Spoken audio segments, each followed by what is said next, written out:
free copies of Dominion been flying out across the world to everyone and their dog, it seems, except the Andy and Rem show. So instead, we're just going to talk about rules.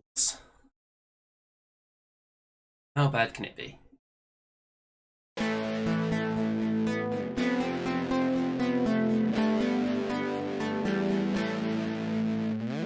It's the Andy and Remington Steel Show on your screens tonight.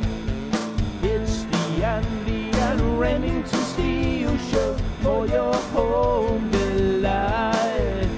We're talking about Age of Sigmar and anything else that is cool. Talking about Warhammer Fantasy, it's easy to learn the rules. Andy and Remington, Andy and Remington, Andy and Remington Show.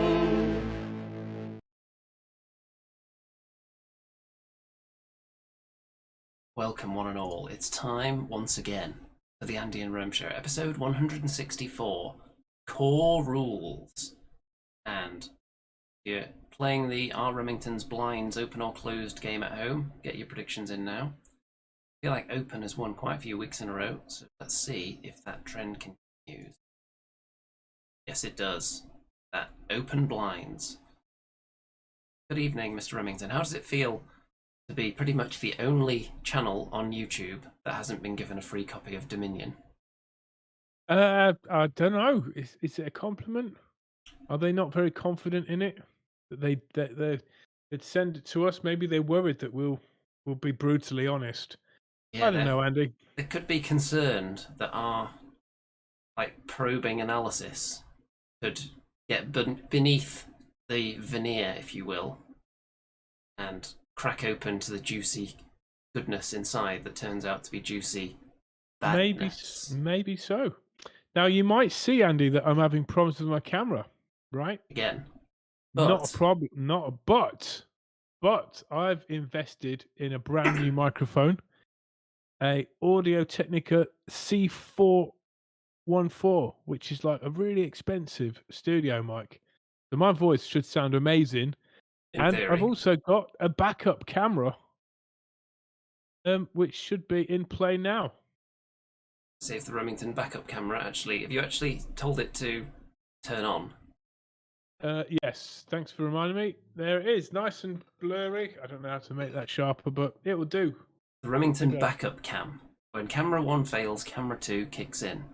So instead of fixing the camera issue, just add more cameras. Sounds good. It's a Remington solution. $1 million solution. You should open up Remington's tech support. Hello, my computer's not starting up. Have you considered buying 3 more? Just in case. Oh, I didn't think of that, thank you. How have you been, Andy? Okay.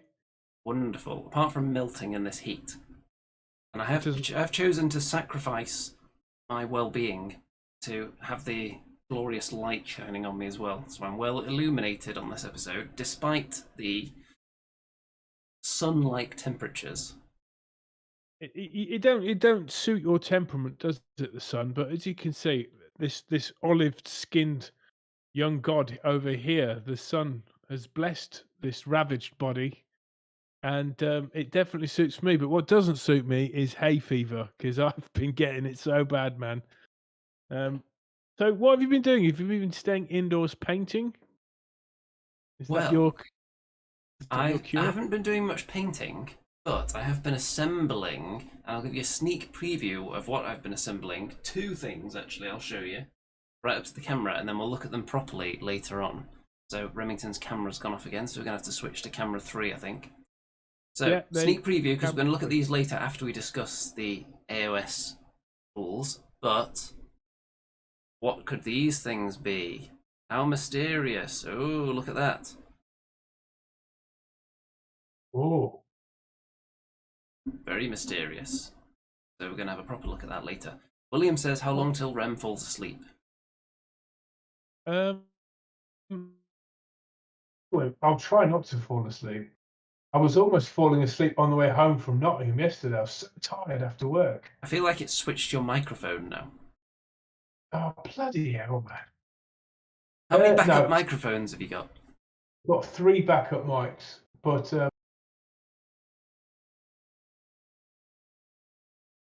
It's a Remington special.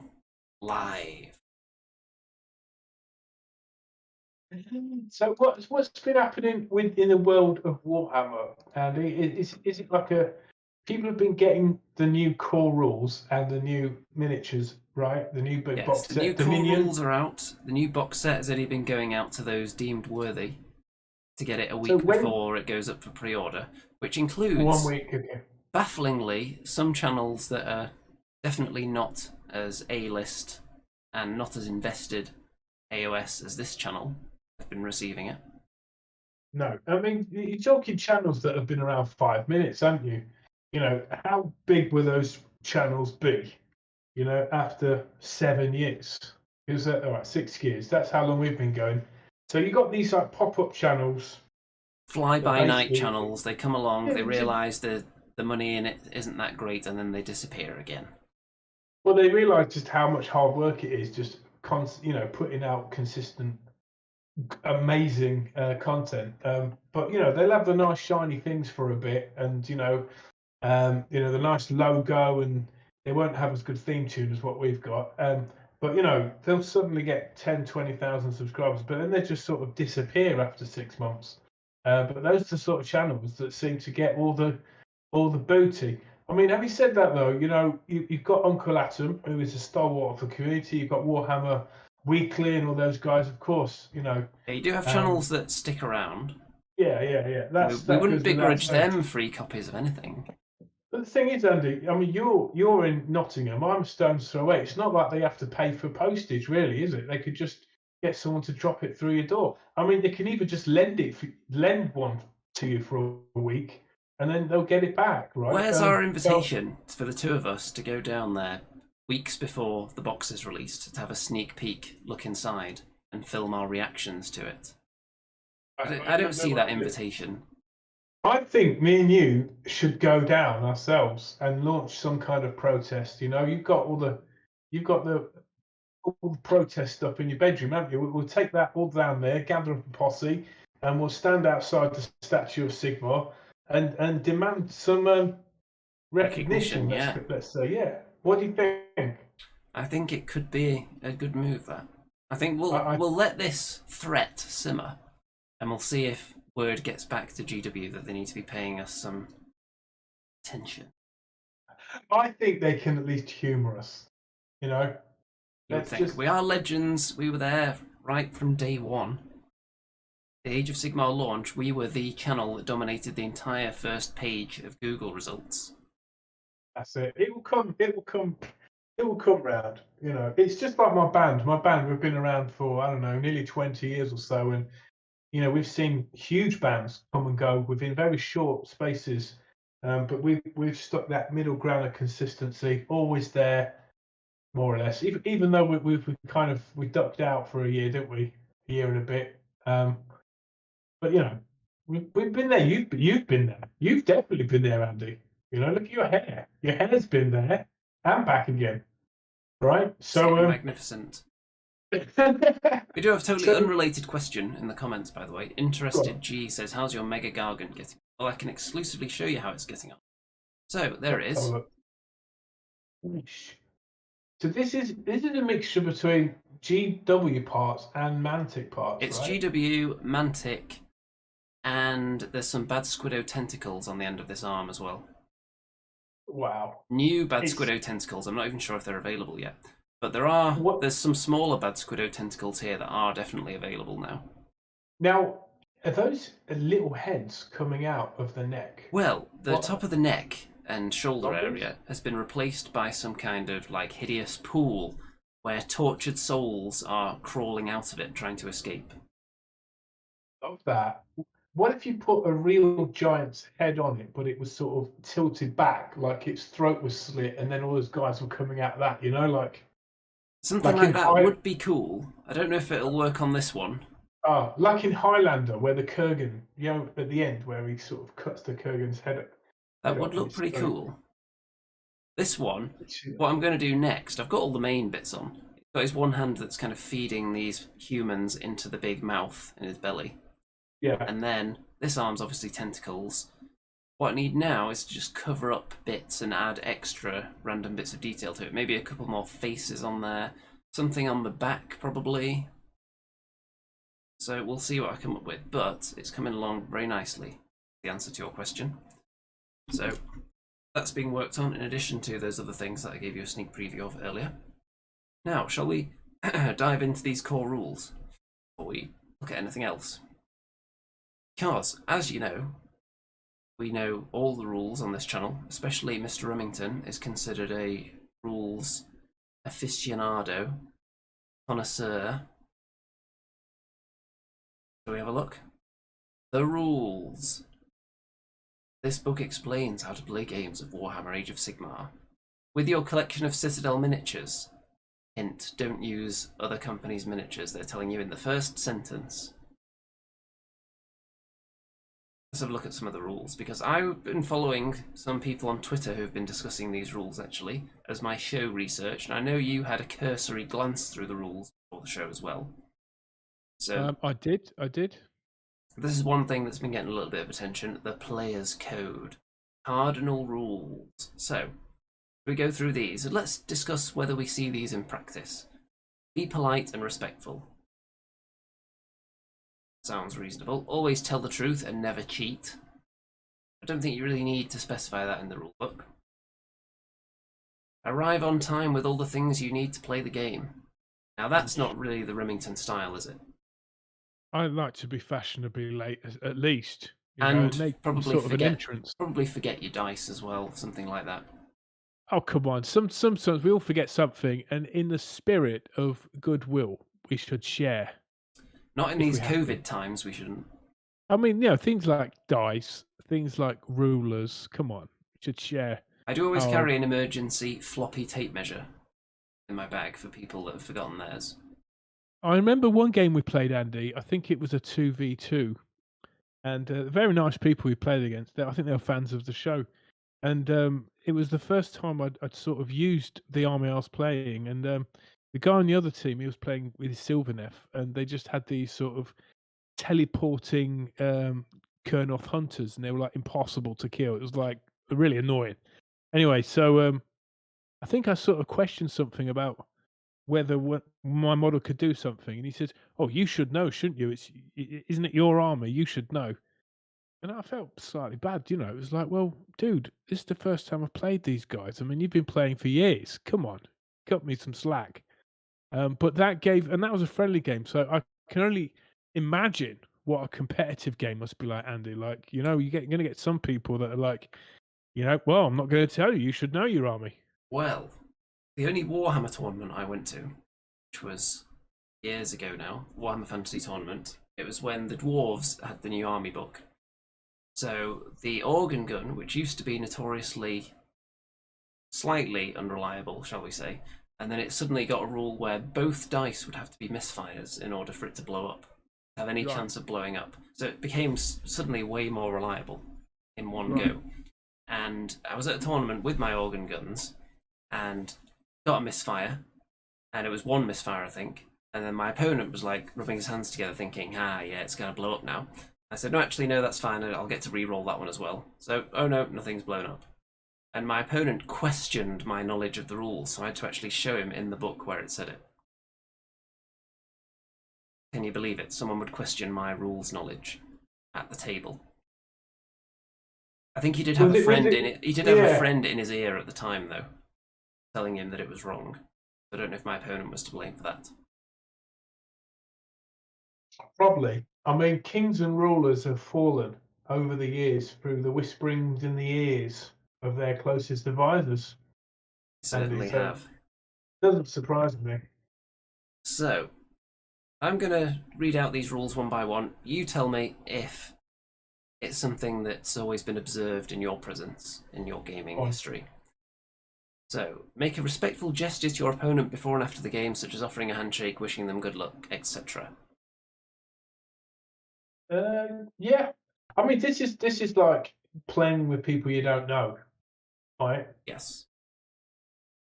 Because usually a game against you involves me hurling all sorts of insults at you, trying to wind you up so you make a mistake.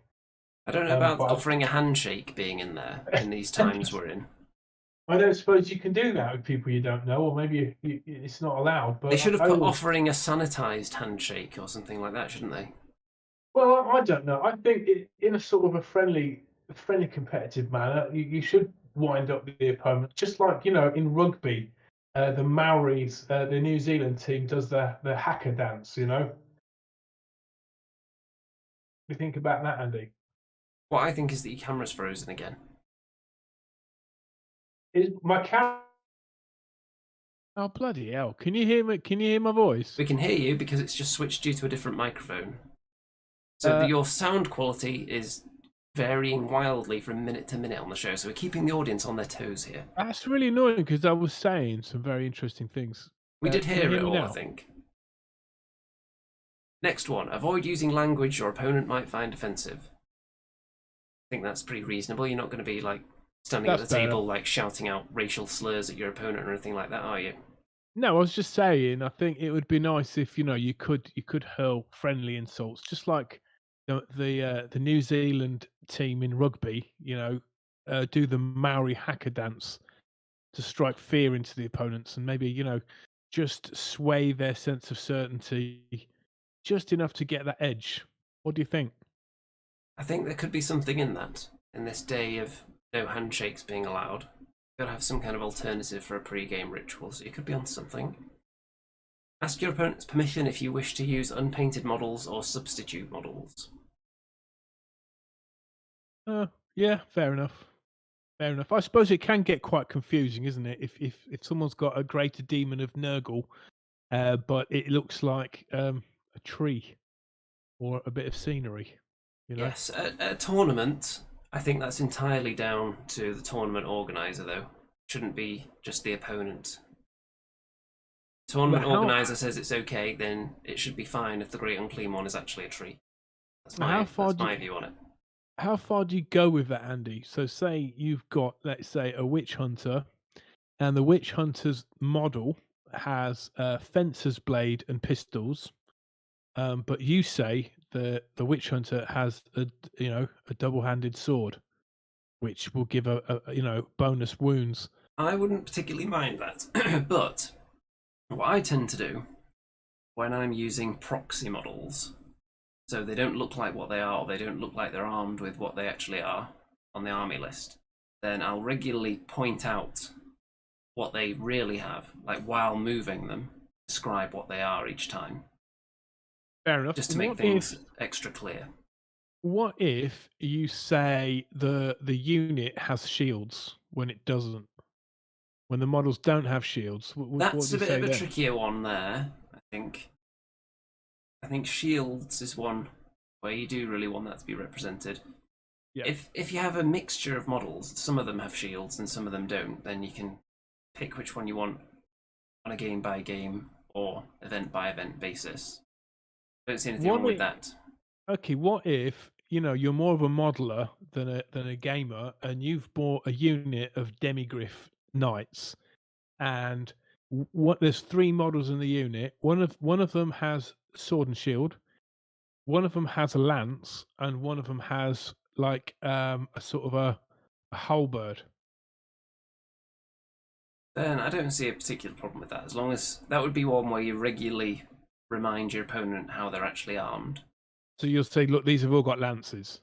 Yeah, so when you're moving them, you'll just say, right, my demigryphs with lances are moving up. You got Something you. like that. That's how I would handle it, because sometimes you want a bit of model variety in there. Yeah, of course, man. So you'd be cool with that. Do you know anyone that wouldn't be cool with that? With that specifically, I can't think of anyone I've encountered at a tournament who wouldn't be cool with that. Some of the things I've run at tournaments, I've been playing Undead in Kings of War, and I've had a regiment of knights that was actually a mortis engine, and then a load of wolves next to it, and just using those as knights. So it's clear Yeah. because the size base they're on in Kings of War what kind of unit it's supposed to be. For sure. So if it's a huge fantasy battle thing, maybe it doesn't matter so much. But if it's a skirmish game, maybe you should be more literal about what the units have got on them. Skirmish game, arguably more important. Yeah. I would say so, because you're not just looking at a mass of troops. You're looking down at that one individual guy. Like, what's that one got in their hand? Yeah. I like this one. Back to the player's code, Andy. You see this? Answer any questions your opponent has about your army and the rules that apply to your army. So Yes. if someone asks you a question about your army, you should be able to show them or tell them if you know, rather than saying, well, you should know. I don't know. I shouldn't have you, or say you will look it up or something, right?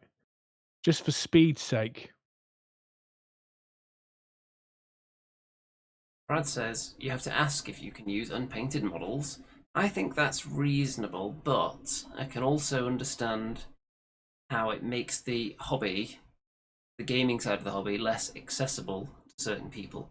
Because I don't think we would ever play a game with any unpainted models on our own side. But also, I wouldn't necessarily begrudge an opponent who wanted to use some unpainted models. Have you ever had a battle with all unpainted models? I don't think I I ever haven't have. used unpainted models since I was a child. I think But I've you had can get opponents into do that it. still. You can get into that still. I'm sure when GW are play testing armies or armies rules, they don't use and they're doing it at Warhammer World. They wouldn't use the new models, would they? So they just use, you can do it with bits of paper, I suppose, couldn't you? Or cardboard squares even. Just so I mean, in theory, it shouldn't matter, but there's just something about how wonderful it looks when everything's painted. I think the regalia of the battle is like almost as important as the outcome to me. I think we're both probably more leaning towards the hobby side than the actual gaming side. Yeah, sure, sure. So at But a tournament, what I want to see is lots of really nice looking armies, especially when I'm taking pictures of them as well. So when I see an unpainted army, it does take the edge off the game, but only the edge. It doesn't ruin the experience. And I don't really mind generally if my opponent then turns up in the future with that same army and it's got a bit of progress on it. You think, oh yeah, that's coming along, and you can like chart it as it goes. If the same person's turning up all the time with a totally unpainted army, and suspect there isn't a reason behind that other than they can't be bothered, then it does start to gnaw away at the back of your mind. At least mine. And if I was super rich, I'd even pay to have it painted. If it annoyed me that much. But here's one, Andy. Look, if you look on the right-hand side column at the bottom, here's one that I definitely disagree with. It's the last but one. Never complain about your bad luck or your opponent's good luck. I reserve the right to complain about my bad luck and my bad dice rolling or my excellent dice rolling whenever I wish. Thank you very much. That's part of the fun of it, isn't it? I think the way we do it is part of the fun of it. But when you get in a competitive setting, there are people that'll just go on and on about luck. And straight after the game, they'll be like round the room going to all the tables, like, oh, I should have had him if I hadn't rolled that quadruple one at the end there. Yeah, but that's just like a football match, isn't it? It's, if I hadn't missed that penalty, that's part of us getting into the game. If you take that away, it just becomes like, well, but it does whatever. feel like you're taking something away from your opponent when you complain about luck going their way and not yours. Yeah, I guess. It's like people, like they're kind of taking ownership of the result of the game away from their opponent's tactical mastery and into just, well, it was just the dice rolls that got me. I got you. I think people could be a bit more graceful about it. Yeah, but I mean, come on. If you roll 6 dice and they're all sixes, I reserve the right to say, you jammy bugger. There are exceptional circumstances. In general, though, I've seen studies on this as well. Especially, there are a couple in the Kings of War Facebook group. People tend to overestimate their own bad luck. They think that it's actually their dice rolling is way worse than it actually is when you look at it statistically. Got you. People remember the yeah. really bad rolls, but they don't remember just the averagely good ones. Something like I mean, that.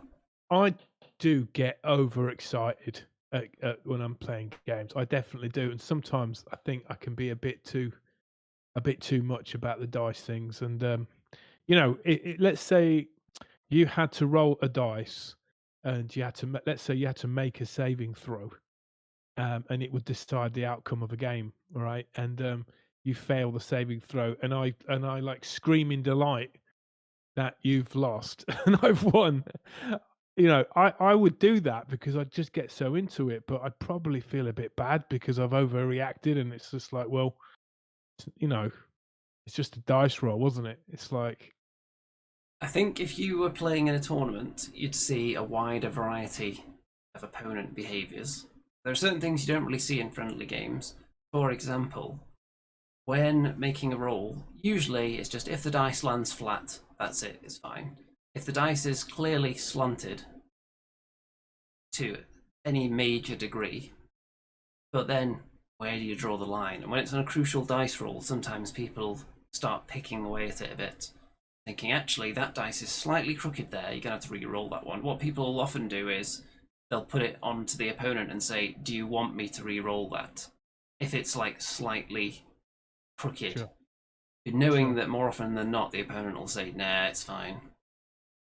They're taking it off themselves then, because if they just act like that dice is perfectly flat and just carry on playing, then it's on them. Yeah. I think, all in all, though, these are really sensible suggestions, aren't they? It's all good. Yes. I Anyway, get, I get should over we it. get to the actual rules now? Go on, go. Okay. Core concepts. So we don't think we need to read any of this because Yeah, it is move we on. already know all this nonsense. We've played games before. Keywords are still in there. So unit coherency, we already talked about that last week actually. Yep. About how the larger units can't just stand in a long line anymore, and they've got a picture showing you exactly how that works now. So small units can go in a bit of a line, larger ones cannot. Be like this.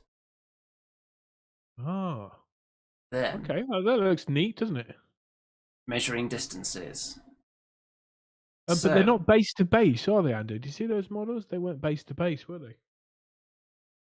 they are not base to base, no, they have to be an inch apart. So there's an interesting line here that I saw brought up on Twitter. So sometimes a rule will require you to draw a straight line between two models or 2 points on the battlefield. When this is the case, the line is an imaginary one. So they're telling you not to get out a pen or pencil and draw on the battlefield. Okay, what about tape measure? So were people actually doing that? Actually, well, yeah, you might put a tape measure, right? And Yeah, but that's see. fine. But I think they're telling you that the line is imaginary. There doesn't have to be an actual physical line drawn there. Okay, all right. So the fact that they felt the need to put that in the rules is worrying. Yeah. If there's someone out there that read it as well, it says drawn and just gets a big marker pen out in the middle of the game. Dice, we know what a dice system is like. Not very exciting dice pictured there. They could have had the official Remington skull dice on there. Absolutely. But this is all rudimentary stuff, Andy. Is there anything that Yes, of we're note going to now? try and get to some of the juicier stuff here. So here's one that was interesting. Shooting or fighting more than once. So, Right. the effects of some abilities allow a unit to shoot or fight more than once in the same phase. However, the effect of an ability cannot allow a unit to shoot or fight more than twice in the same phase. This is an Yeah, exception to the principle that the effects of abilities take precedence over core rules. So there's an exception to the exceptions. So under no circumstances can you shoot or fight more than twice According to this, in yes. one round. Because some units have the ability, they might charge in on their turn and then be able to retreat and charge again in the opponent's turn. You know what I mean? So that's fair enough, I but they're think, not allowed to do it for a third time within I one think, round. yeah, there would be rules where, for example, on the turn this unit charges into combat, they can fight twice instead of once. But then they might also have a wizard who has a Yeah. spell that says the unit targeted by this spell can fight again in close combat or something like that. But those sort of things won't be allowed to stack. However, I saw someone musing on Twitter about when is going to be the first rule that's an exception to this exception, and it'll say this unit can fight 3 times in close combat, and this is an exception to the rule in 1.6.5. Yeah. So, do you know in the old rules in Warhammer Fantasy Battle, if a unit carrying bows was in combat, they didn't used to be able to shoot, did they? Because they're fighting hand to hand. And then Age of Sigmar came, and then you could shoot in your shooting phase if you're engaged in hand-to-hand combat, right? This time, I think there's another shooting rule, and that is if you get, I think if you get charged in the very first round of the game, some units I think can have a shot if it's not in their turn and they're being charged in the first round. Sounds they get a slight penalty. That sounds like a good concept, actually. I'd have to see the wording of it, but that sounds like a good idea to me. Yeah, I mean, it would stop people from just destroying you in the first turn without you even having, a chance to move anything. So, the battlefield. Now, this is an interesting one. So, the terrain on the battlefield is represented by scenery pieces from the Warhammer Age of Sigmar range, which are called terrain features. So those things are called terrain features. The rest of the battlefield is open ground. Does that mean if you have a piece of terrain on there that isn't from the Warhammer Age of Sigmar range, then it's considered open ground? Right. Wow. Interesting. So I don't think that really needs to be clarified. No. But I think somebody would have them clarify that. Okay, let's see. So, reserve and summoned units. Don't think we need to read all of this. So, the priority roll. At the start of each battle round, the players must roll off. This is called the priority roll. The winner has priority in that battle round and must decide who will take the first turn and who will take the second turn. Yep, sounds familiar. It's still the same. Command points. Apparently, there are more command points now. Wow, we never quite got to grips with these, didn't we? But I'd like to. We didn't play that many games after command points were brought in, did we? To be fair. No, but I'd like to actually start using them because they're kind of crucial to, factions like Gloomspite Gips who are like naturally quite weak. So it's the command points that can be really crucial in those armies. So, what do you think about certain words being not only in bold, but also this extra bold and highlighted to draw your eye to those particular words that are not keywords? I think it calls them rules bold or something like that. It's a word that will refer you to another rule. I think all this it just takes playing a few games, doesn't it? And then these become sort of natural things that yes, because I think we're both the kind of people that don't learn a game easily just by reading the rules. No. I usually like to play a game or two, preferably with someone that knows the rules because it's just easier, and then go and read the rule book afterwards, and then it sinks in a lot better. Now here's something interesting. You get a penalty if your general's been slain. Is it a penalty or is it a boon? Look at that. Heroic leadership. Pick one friendly hero and roll a dice. Add 2 to the roll if your general's been slain. On a 4+, you receive 1 command point that can only spent during that turn to allow that hero. So a hero can issue commands. I think it's it's something to make up for the fact that your leader is dead and someone else is going to step up and take charge. Because you'll be losing the bonus of having your hero, your commander, your leader dead, but somebody else is going to step and fill that void a little bit. So you can carry out one heroic action there. I like that. So heroic actions. It's at the start of the hero phase. You can do one heroic action with one of your heroes. Only once, or every phase, every turn. Sorry, after that. Each hero phase. Okay. So. Heroic leadership, we just had a look at that one. Heroic willpower, pick one friendly hero that is not a wizard. and that hero can attempt to unbind one spell in that phase, as if they were a wizard. Cool. Their finest hour. Pick one friendly hero, add one to the wound rules for attacks made by that hero until the end of that turn. Fair enough. But this Okay. heroic recovery, what? He just magically heals wounds. I'm not sure about that. Potentially heals wounds, it's not a guarantee. So Yeah. it's extra things for you to do with your heroes. That was one of the things they described as being different about this edition, wasn't it? That you would have more to do with your heroes, more to do in your opponent's turn. Those were a couple of the things that they described. So heroic actions, one of those, and Rem has not fallen asleep yet. Even though we're looking at rules. Last time we went this in depth on rules, I think you did fall asleep. What are the armies that don't usually are able to sort of heal wounds? Because something like Nurgle army, they're always healing wounds, aren't they? And what factions can you think of? Well, ogres, they had some ogre magic that could heal wounds, didn't they? Stormcast had a few heroes that could do that. Does every faction have something that can heal wounds anyway, or is there any that? I imagine most of them have something, but some of them are way more limited in the units that can do it than others. There are some that don't use much magic in general. Well, I'm just back to Gloomspike kits. I don't think they have many things that can heal wounds. What would you actually want to heal in the Gloomspike kits? Well, if something with more than one wound to start with. Yeah, do you have anything with more than one wound?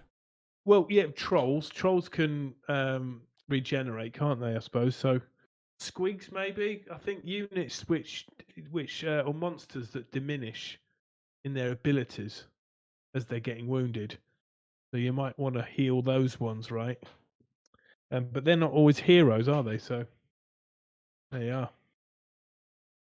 Okay, so retreat is a kind of move you can make. It's not a normal move. Each model in that unit, move each model a distance in inches equal to or less than the move characteristic shown on the war scroll. The unit must end the move more than 3 inches from all enemy units. You cannot shoot or attempt to charge later in the turn. I think that was pretty much how that worked before, wasn't it? Retreating.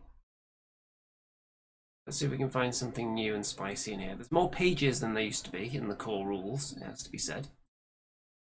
Remember when the first edition of Age of Sigmar came out and it was just those, was it 4 or 6 pages? That's right. That's right.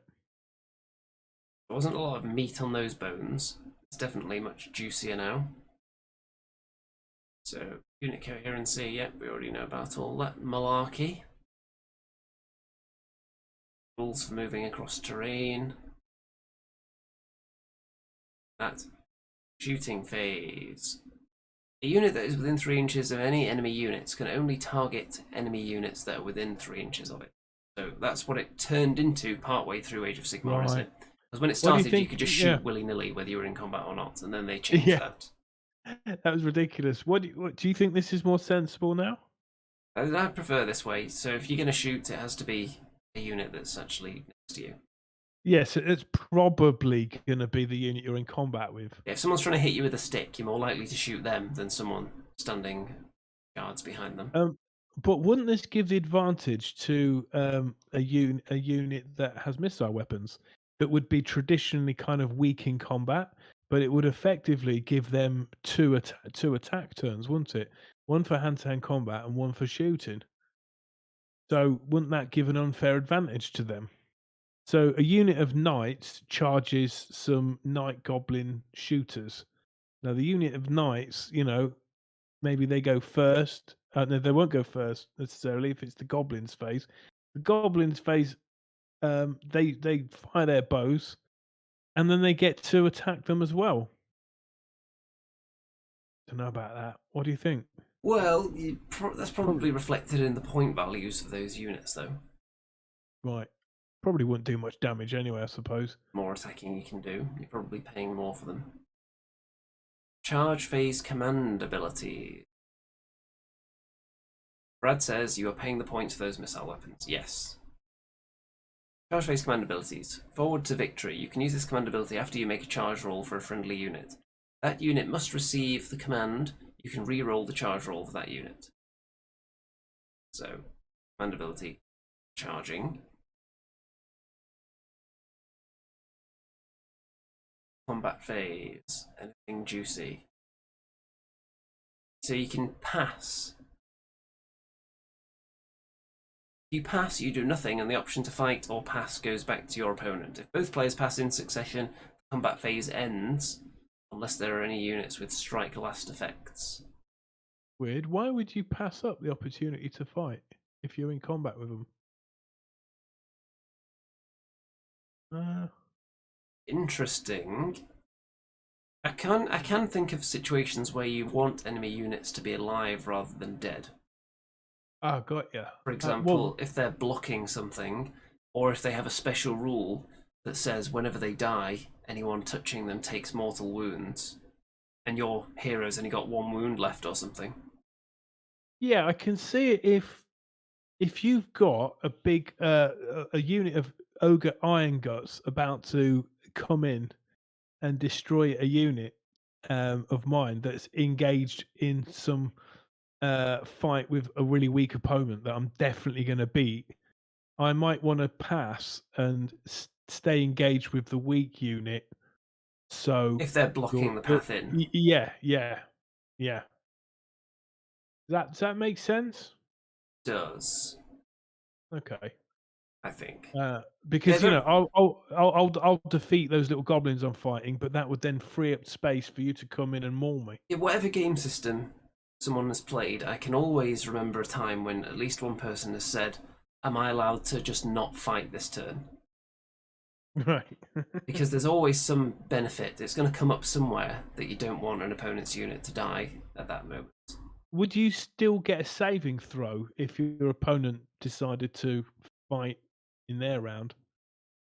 I You know assume what I mean? Maybe that would be if part of their attack. yeah, okay. Strike first and strike last effect. So this was a big thing in fantasy back in the day.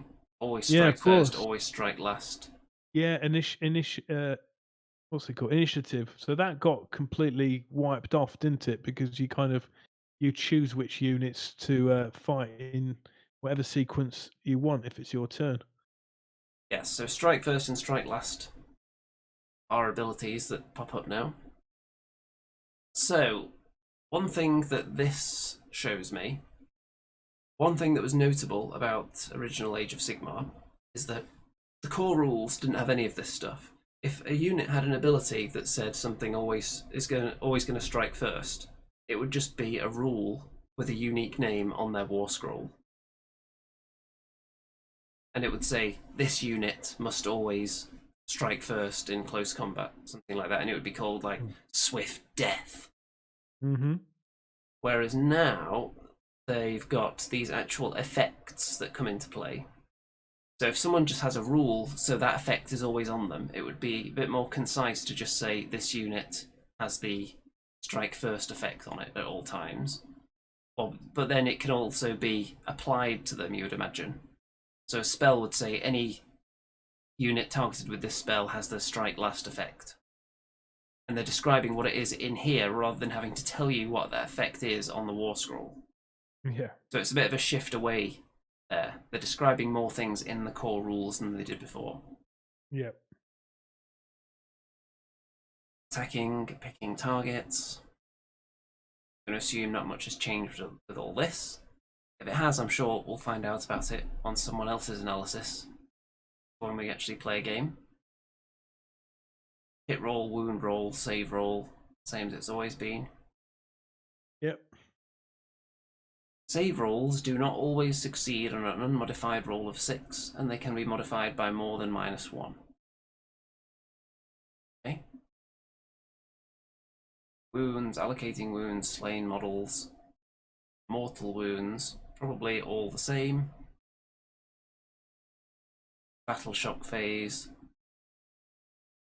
So, split units. If a friendly unit is not coherent at the end of a turn, you must remove models in the unit from play one at a time until it is coherent.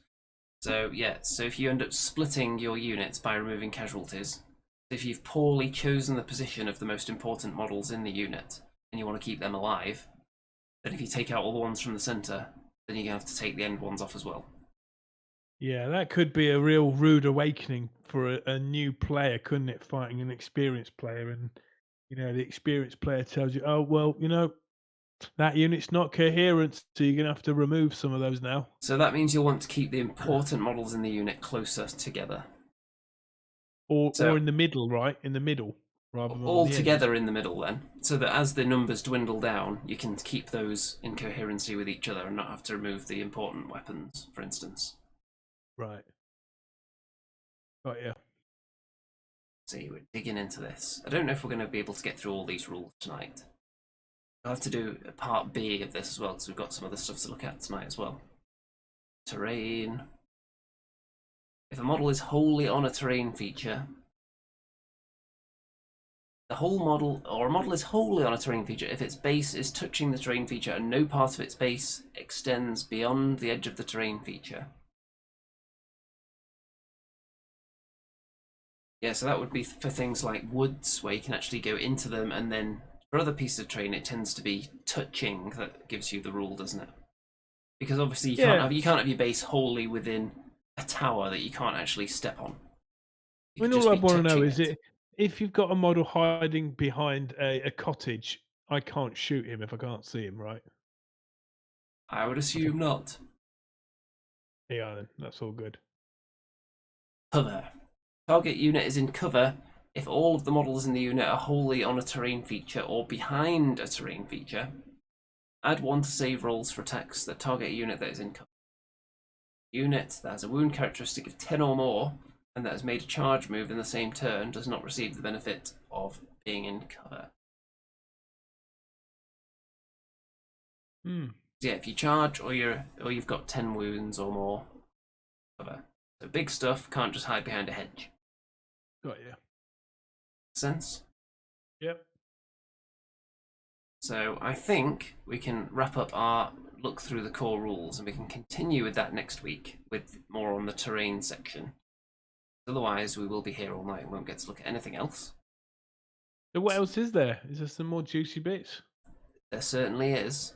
We've got terrain to look at. We've got, let's just zoom down and have a look where we land. Wants to load. Yeah, there's all the rules to do with points and choosing the battlefield layout and table size and all that stuff. That's going to come next week as we look at core rules again, unless something even more exciting pops up by then. So let's go through the rest of the roundup. So there's a bit of info on the old Gloomspike Gits, which is something that's very relevant to your interests. Yeah, so every day or so they're giving a faction from the 20 or so that they've got, and they're giving us a glimpse into how the new rules affect each faction, right? Yes, have you had a look through this yet? I had it not through the Gloomspike Gits ones, but I looked at some of the others, yeah. So let's look at some of the key points here that they've got. So, new edition of Age of Sigmar caps modifiers to hit at +1 or -1, which changes the way competitive Gloomspike Gits armies play. Gone are the days of grinding your opponent down because they couldn't hit you. So you can't stack up modifiers onto hit rolls. Got you. So presumably that was something that Gloomspike Gits were good at. So you can't have more than +1 to hit on a shooting. So, when you add 1 to hit rolls made by the unit, certain units that they suggest would be good would be Troggoths and Arachnaroks. Adding 1 to hit rolls. Sounds good for something that hits hard, obviously. However, the unit that benefit the most are the Squigs and the brave or stupid Grots who ride them. Redeploy gives you more options for getting out of harm's way should you roll low on a random move. Let's see, redeploy. You can use this command ability in the enemy movement phase after an enemy unit finishes a normal move, run or retreat. That unit that receives the command must be within 9 inches of that enemy unit, and more than 3 inches from all enemy units. Make a d6 move with the unit that receives the command, but it must finish its move more than 3 inches away from all enemy units and cannot shoot later in the turn. So you can move a unit in response to the enemy moves. You can get closer to them. What if the unit's engaged in combat? Then you can't do it. Right, okay. So who are the biggest winners? Loon Boss on Mangler Squigs. Why? Let's see. already hard to pin down. With the Clammy Cowl artifact and Fight Another Day command ability, he can now make use of Roar to ensure the enemies remain at -1 to hit even after he's bounced to 60. Yeah. Track 1 from hit rolls. Gobbapalooza. Sounds a bit like Andy Palooza, but not quite as And now exciting. this is a great model set, isn't it? But I think a lot of people said that they're not that good in the game. You know, as a unit you want to bring. Let's see. Being purchased as a single choice and containing 3 wizards is the perfect unit to take advantage of the change to how predatory endless spells work. 3 cheap predatory spells that cause mortal wounds, keep them within 18 inches of the group for a cackling festival of destruction for your opponent to deal with. So, endless spells work a bit differently, so you'd want multiple wizards to use them, apparently. Moon Smasher Fanatics. What's better about Fanatics? Let's see. So they hit on a 3 instead of a 4. Okay. I think that's pretty easy to understand. That's cool. Okay, there we go. Gloomspite Gets. I'm sure you'll have a look at that article, since that's an army that you actually have and have not sold, which makes it a bit of a rarity. Next, Rumour Engine. What's this? Somebody holding a skull. It looks like a living but slightly shriveled hand holding a skull. So if we hadn't just had a load of vampires, I would think it was something undead. Something like a vampire. Ghoulish. No, Yeah. I'm going to say ghoulish. Yeah, vampire, ghoul king, something along those lines. But we've just had loads of undead, so surely not. Who knows? So talking of the new grave, was it Soulblight Grave Lords?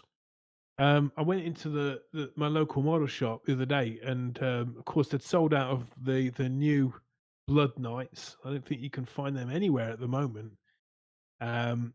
And they had a unit of the new skeletons and a box of the new zombies, and they looked really terrific. I was really tempted, to be honest.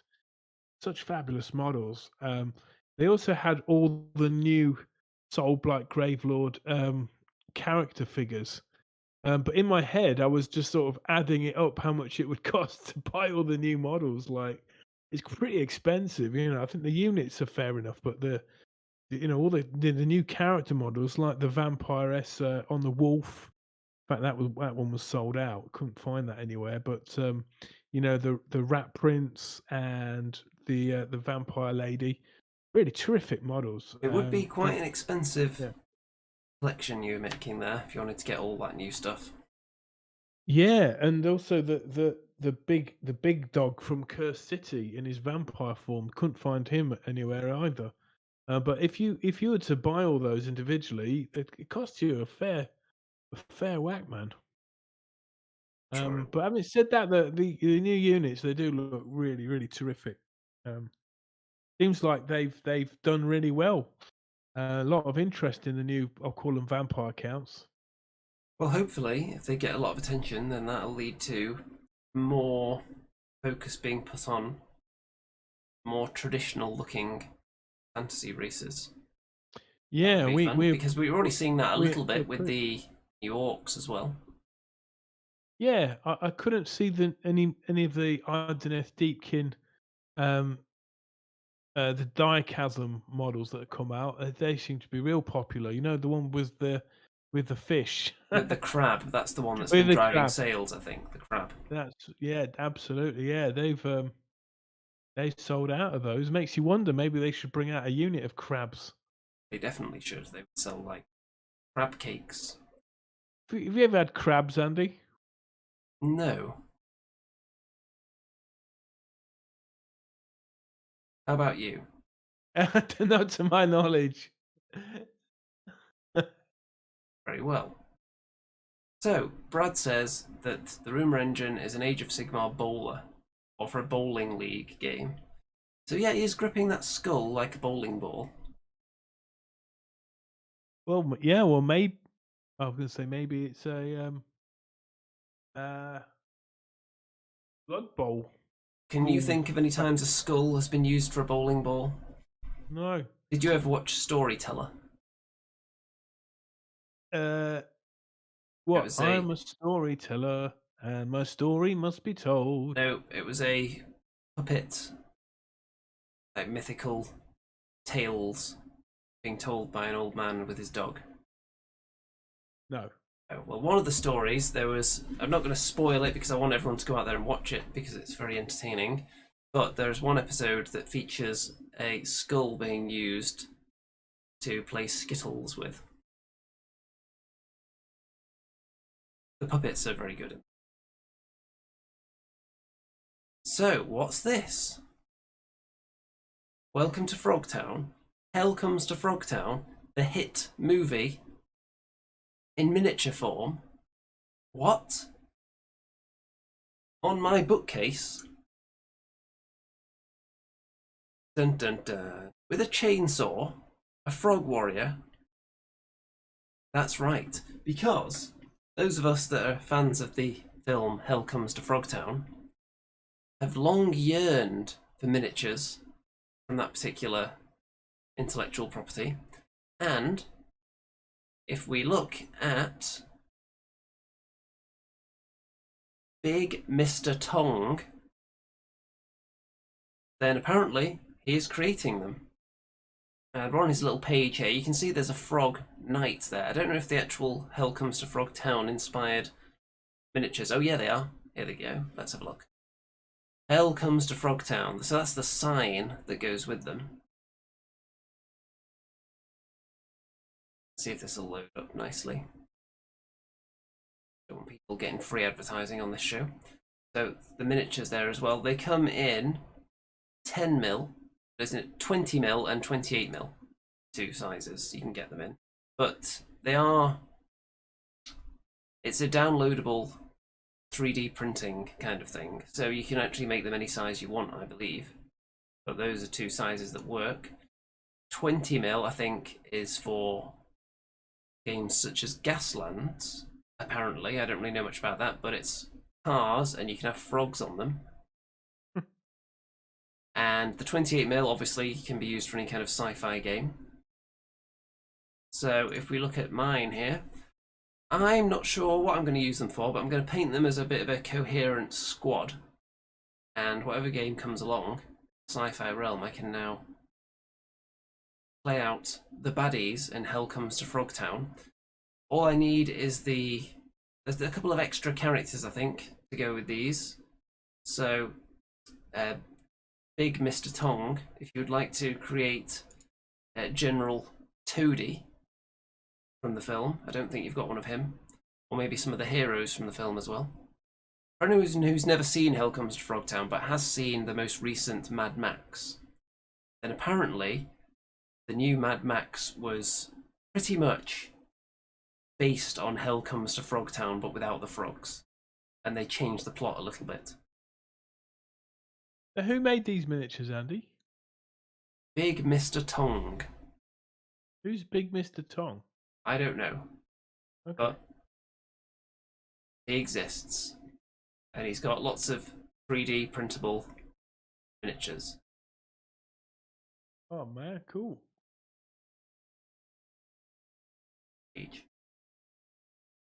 So lots of juicy stuff. But obviously I only care about frogs. So there you go. So everyone should check that out. Because the world needs more. It needs more. Does it actually, though? Does it really need more miniatures based on somewhat forgotten 80s lame but awesome films? You know what? Yes, it does. The world needs a lot more of those. So if this guy's going to bring them to us, then we should support him all the way. Is there any proper intellectual property out there that does not have a miniature range that you would like to see, Mr. Remington?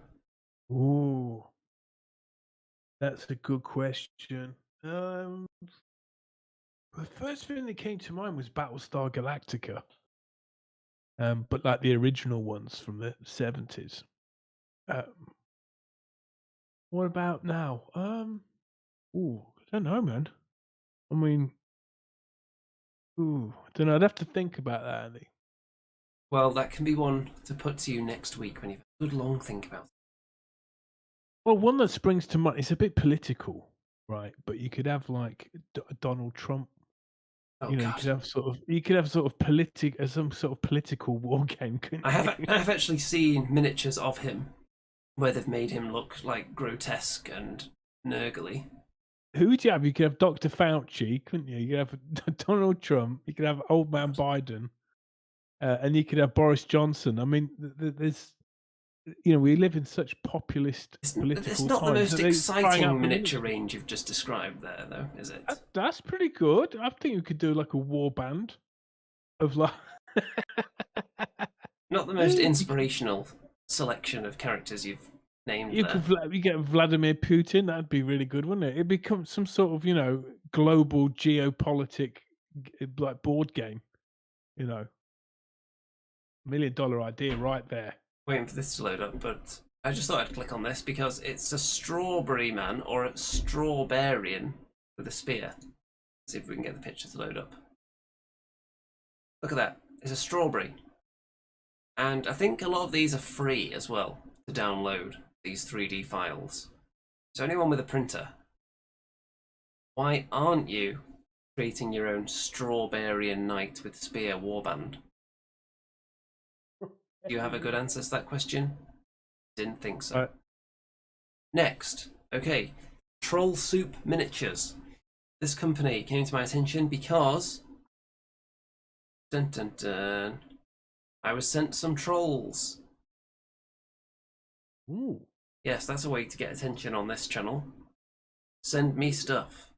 What trolls are those? What company makes those ones? Troll Soup. Wow, cool. Troll Soup. They look a bit like Marauder trolls, don't they? From Yeah, back they in look the very day? old school. So there's this one.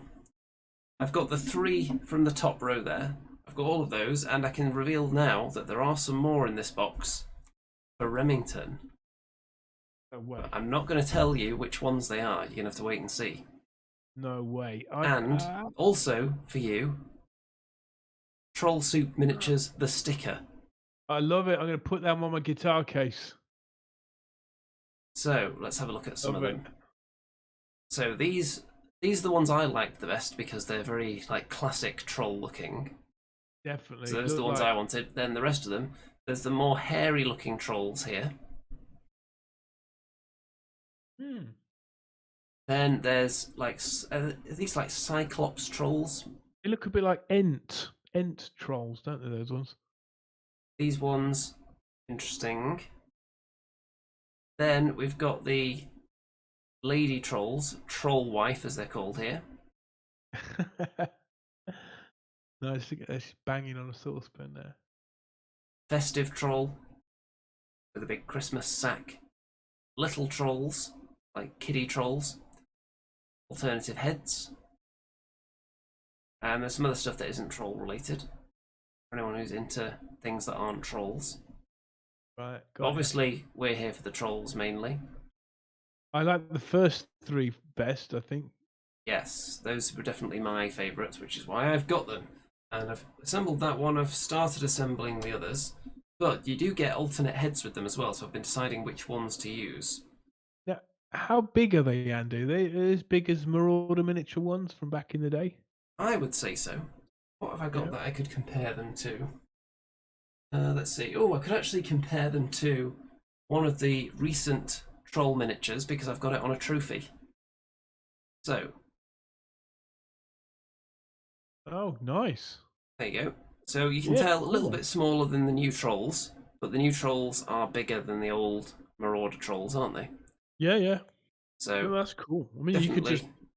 you could just put them on a little raised base, couldn't you, or have them standing on some kind of terrain feature? They'd be Indeed. good. Jobs are good, man. So yeah, I don't think I've used a trophy for a size comparison before, which is unfortunate because I like to take any opportunity I can get to show off my trophies, as you know. So, Troll Soup Miniatures. If you like your old school style trolls, head on over there and grab yourself some trolls. And I'm going to have to decide what to do with mine. I might paint them up just in the old school style, just with some old school basing, or I might do something new and fancy with them, who knows. Next, So it's time for. Oh, here it is. It's time for this. Remington's Millions. Remington's Millions. What are we looking at? Oh, we're looking at well, there's been some interesting price action going on in the Games Workshop share price chart. You can see that's the year chart there, and It it's looks like been a slump to me. full of ups and downs. You got to look at the price ranges there. On the dotted line is where I managed to buy my small proportion of shares, but it looks like I timed it just right. I think it was just maybe shy of a week ago or 2 weeks ago that we hit an all-time high, and we hit the top of that third mountain there. I think something like it hit £120 per share. And whenever it hits a new all-time high, people think, okay, that's great. I'm going to sell some shares, and that's what's happened. So it's just a motion of the ocean, but on the whole, it's heading higher, isn't it? But I think in the next couple of weeks to a month, you might see it trending down a little bit before it goes on its next run up. So yeah, if you're interested in shares in Games Workshop, you might want to pick a price target for yourself. I would say a decent one would be £108. Looking to buy around that area, and maybe you could get a 10% return in a month or two. Build Now, from there. Brad says, I believe he's referring to the trolls, did you purchase them with that sweet, sweet Patreon money? Well, no, because they were just offered to me because I'm an A-list celebrity, and me featuring them on this show is surely going to drive sales through the roof. So, sounds fair. Paid for them with exposure, the currency that all artists love. Absolutely. And all 14 people currently watching the show will agree with you, Andy. And all the hundreds of people that will watch later will undoubtedly open their hearts and open their wallets. In fact, I think we can mention that company in the deep bath later on as well, just to add a bit of subliminal messaging. I love the deep bath. That's my favourite part of the show.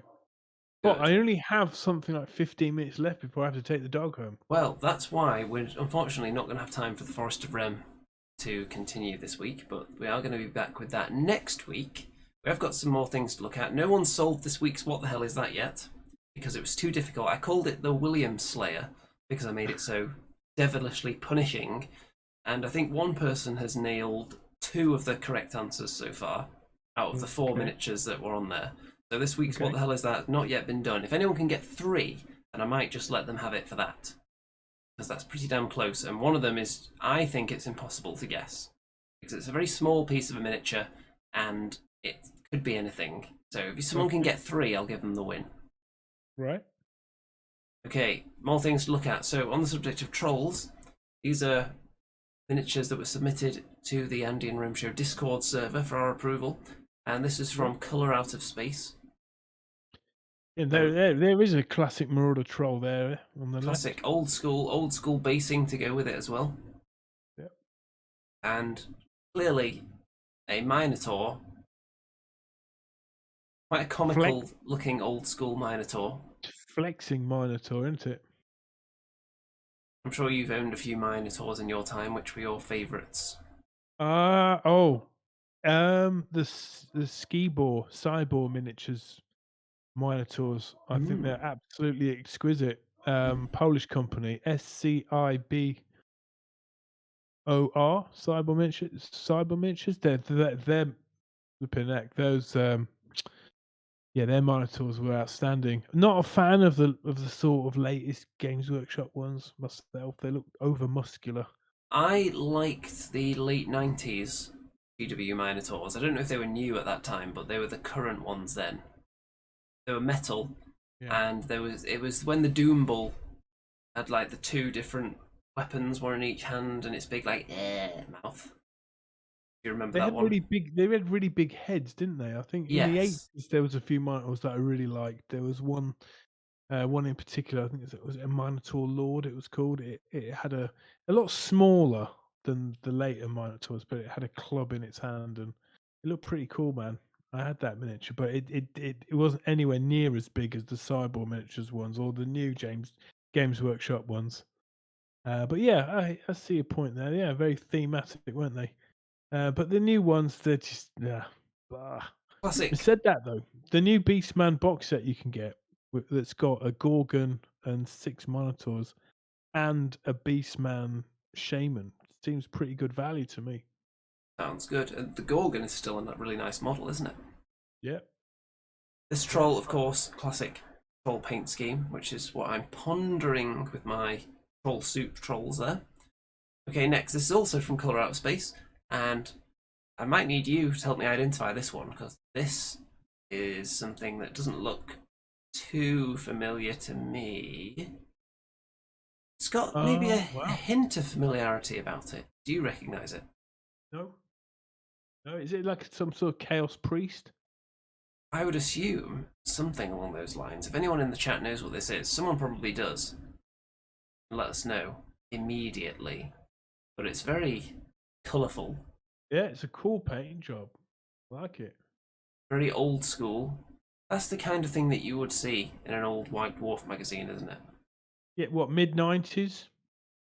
Early 90s, Early I would 90s. think, for this kind of paint scheme. You can always tell very stark red, yellows, and greens and blues. Brad says nice chain work. Yeah, that bit must be a bit of a conversion then. Maybe a lot of it's Yeah. converted. Maybe that's why we don't recognise it. Maybe. You didn't see a lot of colour blending back then, did you? You just saw these sort of straight up colours. Often you did, yes. Moving on. These are from Cedar, and Oh, wow. I think we saw something like this last week, didn't we? But there are two Yeah. of them. You could use them as Harlequins in 40k, couldn't you, them guys? And they look pretty majestic. I think Cedar is actually in here. What are these? Tell us now. No. So we'll go back and look at those again in a sec when we've got more info. But also from Cedar, there's this as well, which is the same kind of thing, floating but being held down by chains. So yeah, give us the juice. What are these things? You know what? In fact, I'm going to leave one of them on the screen while we get that info, as we splash on into this. Oh, in fact, let's get the steam in there first. Yeah. It's time for Andy's Deep Bar.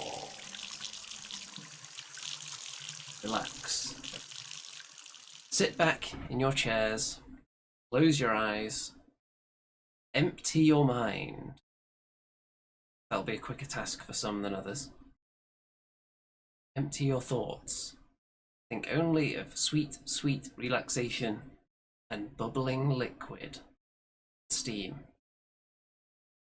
Open your eyes, you find yourself seated, probably in the peasant section of the deep bath, unless you're one of the patrons in the VIP section, served snacks and beverages.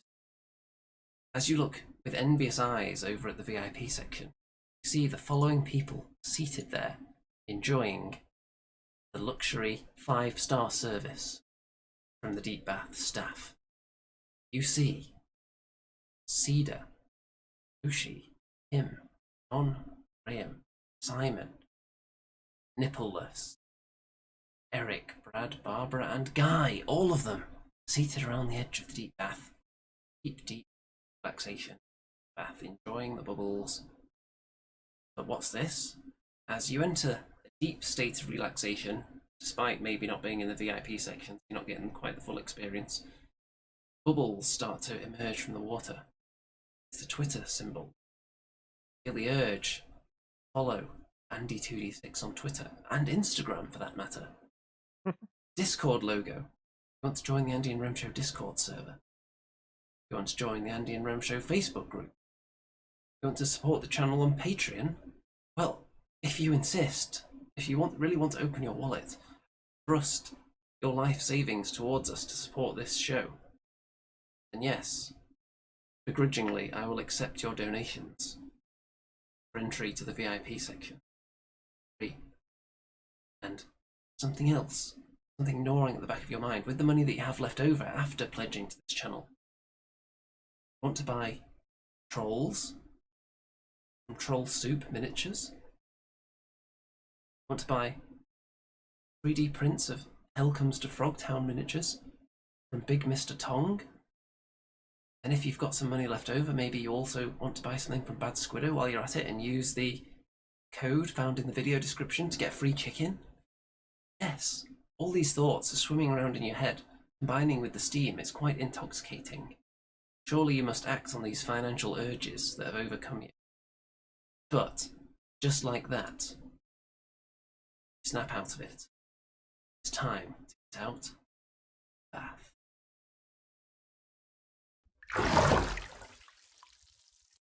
Here we go, everybody.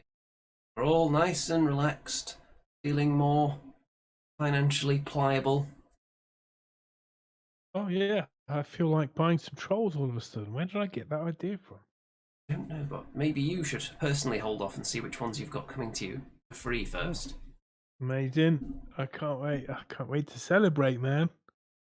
And talking of celebrating, I mean, are you happy about this new box set Dominion coming out for Age of Sigmar? Do you think it's something you'll want to get, Andy, or will you? Well, if we were going to be given one for free, I would have been all over it. I think to pay for it doesn't sound quite as exciting. So how if you don't want or can't get the new box, how do you get the new rules? You can download them for free now, right? Well, the core rules are for free, yes. I imagine there's all kinds of other juicy stuff in the main rulebook that actually comes in box. If I had the opportunity to buy the box, would I? Probably, but would I keep everything in it? Probably not. So it wouldn't be that much of a financial outlay because I'd probably end up selling a good portion of the stuff that comes in it, just keeping the stuff I actually want. How about you? Right, yeah. You leaning towards it or away from it?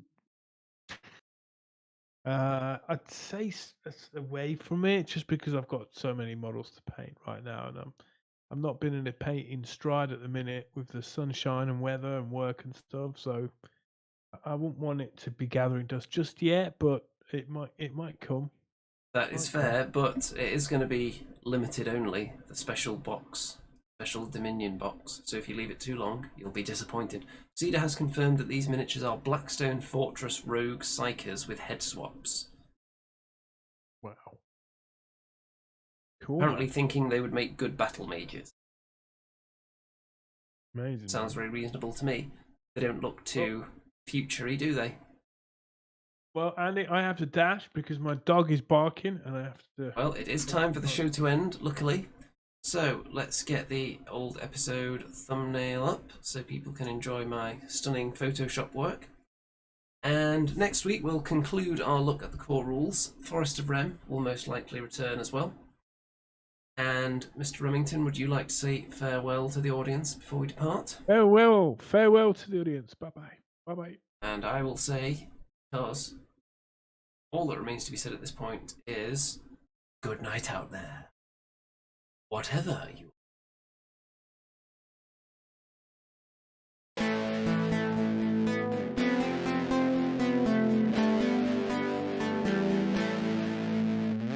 It's the Andy and Remington Steel Show on your screens tonight. It's the Andy and Remington Steel Show for your home delight. We're talking about Age of Sigmar and anything else that is cool. Talking about